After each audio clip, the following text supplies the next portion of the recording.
water, fire, earth, and space are the five elements that we know of. But I always felt that somehow sound should have been the sixth element. Sounds have a tremendous influence in our life. Sounds that make us happy, sounds that make us sad. As a matter of fact, even as we speak, we are making sounds.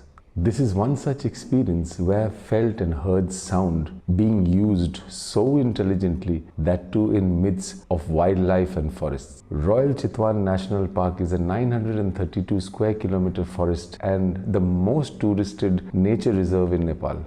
The dense swamp and grassland is a home for thousands of species of animals, including tigers, leopards, rhinos, and crocodiles. In earlier days, it used to be a hotspot for hunting for the elite of Nepal. Now, it is a protected wildlife sanctuary and visited by thousands of tourists across the world. One can reach Chitwan forest in various ways. We drove 4 hours from Kathmandu Valley to the banks of river Trishuli and chose to raft down the river from Mungling to Bharatpur. Rafting the white waters of Trishuli from Mungling to Bharatpur heights was a treat. By dawn, we had parked our rafts on the sandy banks of river Trishuli and erected our tents for the night halt. The most picturesque scene that I can remember is the candlelit dinner they had organized on the river banks. Camping in the night was just awesome. 6 tents, 12 people, and interesting sounds of various birds and animals throughout the night. Sounds which I've never heard before. The agency had prepared a bonfire for us and an Austrian group started playing the guitar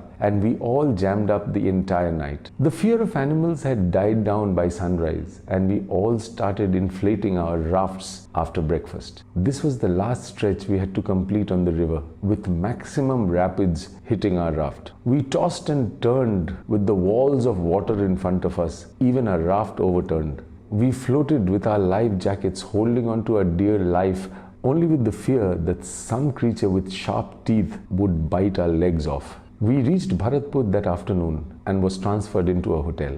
The following day was even more exciting. There was this canoe river ride arranged for us to go to Sauraha village. Sauraha village is situated on the outskirts of this gigantic forest. On reaching Sauraha village, the villagers welcomed us with garlands and a local drink which tasted somewhat like tequila. A tribal dance was arranged by the village folk for our entertainment. After a delicious Nepali lunch, which was served with a lot of handmade pickles, we started our jungle walk. After walking for about an hour or so, we spotted 4 elephants standing next to a very high wooden platform. The high wooden platform was made for tourists to mount on top of the elephant backs. The elephants were to take us inside the jungle where the forest resort was situated. The name of the property was Island Jungle Resort. It had all amenities you can imagine, from luxury tents with cozy beds to aromatic washrooms, barbecue dinners, jungle bar and the works. The jungle bar was one of its kind. The alcohol bottles and the glasses hung from trees and big wooden logs were carved into seats. The swimming pool was a natural water body which automatically filtered itself through its inlets and outlets. That night, a tribal dance in a hunting format was organized with a barbecue dinner.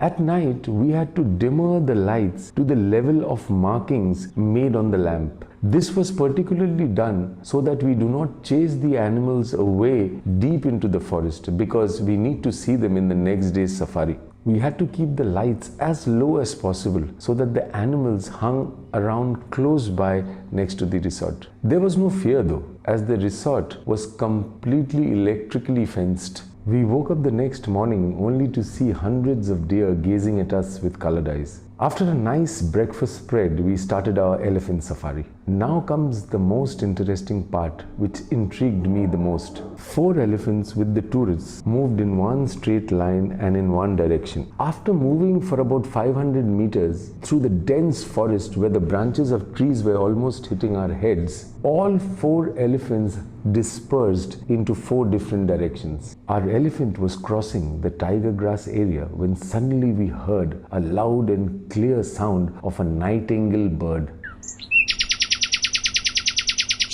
Our mouth turned around and started making the same sound. Our elephant started heading towards the direction of the original source of the sound. As we moved forward, the sounds became louder and clearer. We reached the spot only to see that our second elephant had spotted a leopard. We gazed at that animal standing there. By the time the other two elephants had also reached the spot, making the same noise. Later that afternoon, we also moved towards the sound of a singing bird only to spot a rhino. Amazed with the fact about this sound, I asked the Mahud during dinner that what is with this sound? He said, since we cannot talk or shout in the forest, we have different birds' sound associated with different wild animals. So when one Mahut spots a wild animal, he will indicate the other Mahut with a sound of a bird. And if the other Mahut is within the range, he will respond back with the same sound and move towards the direction, so that every tourist can see that particular wild animal which the first elephant had spotted. So later on I found out it was a singing bird sound for a rhino and a woodpecker's sound for a tiger. Wonderful, isn't it? I have never imagined that sounds can be used so intelligently, that too amidst dense forests. This is one wonderful experience that I've had in Chitwan in its unique way. Jungle lovers and bird watchers must experience these sounds in Chitwan forest. If you like this experience of mine in Chitwan Wildlife Sanctuary, please do like, share and subscribe. See you with another story very soon.